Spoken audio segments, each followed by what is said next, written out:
ತಿರುಪತಿ ತಿಮ್ಮಪ್ಪನ ದರ್ಶನಕ್ಕೆ ಹೋಗಿದ್ದ ವ್ಯಕ್ತಿ ಹೃದಯಾಘಾತದಿಂದ ಮೃತಪಟ್ಟಿದ್ದಾನೆ. ಧಾರವಾಡದ ಕಲ್ಯಾಣನಗರ ನಿವಾಸಿ ವಿಜಯ್ ಕುಲಕರ್ಣಿ ಮೃತ ದುರ್ದೈವಿ. ವಿಜಯ್ ಕಳೆದ 2 ದಿನಗಳ ಹಿಂದೆ ತಿರುಪತಿ ದರ್ಶನಕ್ಕೆ ಹೋಗಿದ್ರು. ಇಂದು ಬೆಳಗ್ಗೆ ತಿರುಪತಿ ವೆಂಕಟೇಶ್ವರ ದರ್ಶನ ಮುಗಿಸಿ ಹೊರಬಂದ ನಂತರ ಹೃದಯಾಘಾತ ಸಂಭವಿಸಿ ಮೃತಪಟ್ಟಿದ್ದಾನೆ.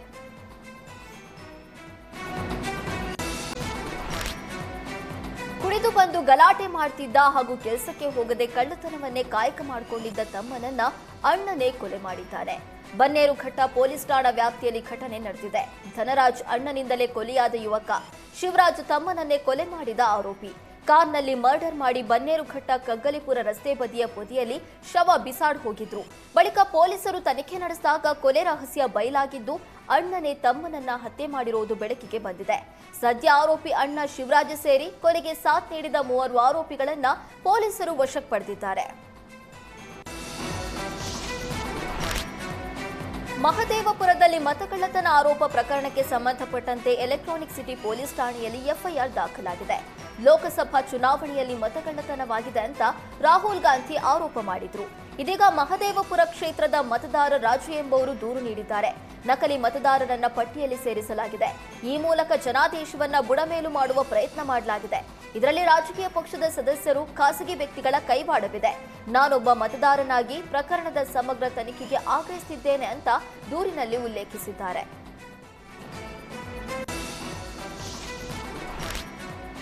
ಬೆಂಗಳೂರಿನಲ್ಲಿ ಆರ್ಟಿಒ ಅಧಿಕಾರಿಗಳು ವಿಶೇಷ ಕಾರ್ಯಾಚರಣೆ ನಡೆಸಿ ನಿಯಮ ಪಾಲಿಸದ ಖಾಸಗಿ ಶಾಲಾ ಬಸ್ಗಳನ್ನು ಸೀಸ್ ಮಾಡಿದ್ದಾರೆ. ಬೆಂಗಳೂರಿನಾದ್ಯಂತ 3 ಟೀಮ್ಗಳಾಗಿ ಆರ್ಟಿಒ ಅಧಿಕಾರಿ ದೀಪಕ್ ನೇತೃತ್ವದಲ್ಲಿ ಕಾರ್ಯಾಚರಣೆ ನಡೆಸಿ ಇನ್ಶೂರೆನ್ಸ್, ಎಫ್ಸಿ ಇಲ್ಲದ 25ಕ್ಕೂ ಅಧಿಕ ಖಾಸಗಿ ಶಾಲಾ ಬಸ್ಗಳನ್ನು ಸೀಸ್ ಮಾಡಲಾಗಿದೆ. ಜೊತೆಗೆ ಆಯಾ ಖಾಸಗಿ ಶಾಲೆಗಳಿಗೂ ಆರ್ಟಿಒ ನೋಟಿಸ್ ನೀಡಿದೆ.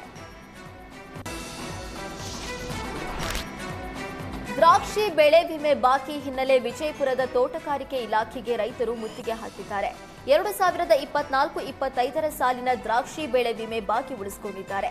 ಈ ಬಗ್ಗೆ ಹಲವು ಬಾರಿ ಅಧಿಕಾರಿಗಳ ಗಮನಕ್ಕೆ ತಂದು ನಿರ್ಲಕ್ಷ್ಯ ವಹಿಸಿದ್ದಾರೆ.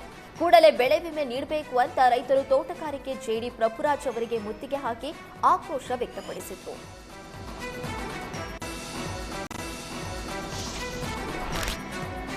ರಾಜ್ಯದಲ್ಲಿ ಸಿಎಂ ಬದಲಾವಣೆ ಚರ್ಚೆ ಜೋರಾಗ್ತಾ ಇತ್ತು. ಇದರ ಬೆನ್ನಲ್ಲೇ ಸಚಿವ ಸತೀಶ್ ಜಾರಕಿಹೊಳಿ ನಿವಾಸದಲ್ಲಿ ಸಿಎಂ ಸಿದ್ದರಾಮಯ್ಯ ಬಣದ ನಾಯಕರು ಡಿನ್ನರ್ ಮೀಟಿಂಗ್ ನಡೆಸಿದ್ದಾರೆ. ಈ ಬಗ್ಗೆ ಗೃಹ ಸಚಿವ ಪರಮೇಶ್ವರ್ ಮಾತಾಡಿದ್ದು, ಗುಂಡೂರಾವ್, ಮಹದೇವಪ್ಪ, ವೆಂಕಟೇಶ್ ಎಲ್ಲ ಸೇರಿದ್ರು. ಸತೀಶ್ ಜಾರಕಿಹೊಳಿ ಮನೆಯಲ್ಲಿ ಊಟ ಮಾಡಿದ್ವಿ ಅಷ್ಟೇ. ನವೆಂಬರ್ ಕ್ರಾಂತಿ ಬಗ್ಗೆ ಸಿಎಂ ಸಿದ್ದರಾಮಯ್ಯ ಅವರೇ ಸ್ಪಷ್ಟನೆ ನೀಡಿದ್ದಾರೆ.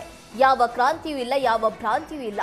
ಯಾವುದೇ ವಿಚಾರ ಇದ್ರೂ ಹೈಕಮಾಂಡ್ ತೀರ್ಮಾನ ಮಾಡ್ತಾರೆ. ಆದರೆ ಈಗ ಹೈಕಮಾಂಡ್ ಮಧ್ಯಪ್ರವೇಶಿಸುವ ಅಗತ್ಯ ಇಲ್ಲ ಅಂತ ಹೇಳಿದ್ರು. ಸತೀಶ್ ಜಾರಕಿಹೊಳಿ ಅವ್ರ ಮನೆಯಲ್ಲಿ ಊಟ ಮಾಡಿದ್ವಿ. ನಾನು, ಮಹದೇವಪ್ಪನವರು, ಆಮೇಲೆ ದಿನೇಶ್ ಗುಂಡೂರಾಯರು, ನಾವೆಲ್ಲ ಮೀಟ್ ಮಾಡಿದ್ದು. ಊಟ ಮಾಡಿದ್ವಿ, ಚೆನ್ನಾಗಿ ಊಟ ಮಾಡ್ಕೊಂಡು ಬಂದು. ಅದರ ಬಗ್ಗೆ ಏನು ಚರ್ಚೆ ಮಾಡಲಿಲ್ಲ. ಯಾಕೆಂದರೆ ಯಾರ್ಯಾರು ಹೋಗಿದ್ದಾರೆ ಮತ್ತು ಏನಕ್ಕೆ ಹೋಗಿದ್ದಾರೆ ಅವರೆಲ್ಲ ಒಬ್ಬೊಬ್ಬರು ಒಂದೊಂದು ಹೇಳಿಕೆಗಳು ಕೊಟ್ಟಿದ್ದಾರಲ್ಲ. ನಾವು ಯಾವುದೇ ರಾಜಕಾರಣಕ್ಕೋಸ್ಕರ ಬಂದಿಲ್ಲ ಮತ್ತು ನಮ್ಮ ಕೆಲಸಕ್ಕೆ ಬಂದಿದ್ದೇವೆ ಅಂತ ಅವರೇ ಹೇಳಿಕೆಗಳು ಕೊಟ್ಟಿದ್ದಾರೆ. ಸತೀಶ್ ಜಾರಕಿಹೊಳಿ